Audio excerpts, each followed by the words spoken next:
جو لوگ ہم سے آخرت میں آ ملنے کی کوئی توقع نہیں رکھتے اور دنیاوی زندگی میں مگن اور اسی پر مطمئن ہو گئے ہیں اور جو ہماری نشانیوں سے غافل ہیں،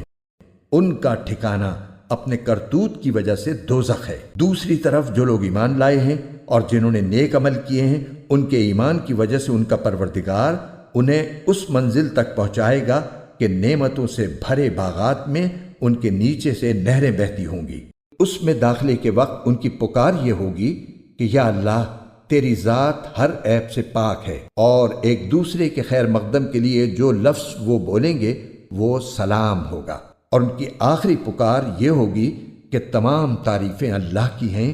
جو سارے جہانوں کا پروردگار ہے۔ اور اگر اللہ ان کافر لوگوں کو برائی یعنی عذاب کا نشانہ بنانے میں بھی اتنی ہی جلدی کرتا جتنی جلدی وہ اچھائیاں مانگنے میں بچاتے ہیں، تو ان کی مہلت تمام کر دی گئی ہوتی، لیکن ایسی جلد بازی ہماری حکمت کے خلاف ہے۔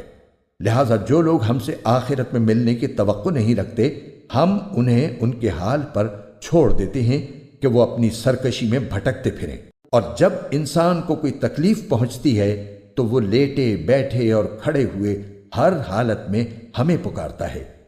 پھر جب ہم اس کی تکلیف دور کر دیتے ہیں تو اس طرح چل کھڑا ہوتا ہے جیسے کبھی اپنے آپ کو پہنچنے والی کسی تکلیف میں ہمیں پکارا ہی نہ تھا۔ جو لوگ حد سے گزر جاتے ہیں انہیں اپنے کرتوت اسی طرح خوشنما معلوم ہوتے ہیں، اور ہم نے تم سے پہلے کئی قوموں کو اس موقع پر ہلاک کیا جب انہوں نے ظلم کا ارتکاب کیا تھا، اور ان کے پیغمبر ان کے پاس روشن دلائل لے کر آئے تھے، اور وہ ایسے نہ تھے کہ ایمان لاتے۔ ایسے مجرم لوگوں کو ہم ایسا ہی بدلہ دیتے ہیں۔ پھر ہم نے ان کے بعد زمین میں تم کو جانشین بنایا ہے تاکہ یہ دیکھیں کہ تم کیسے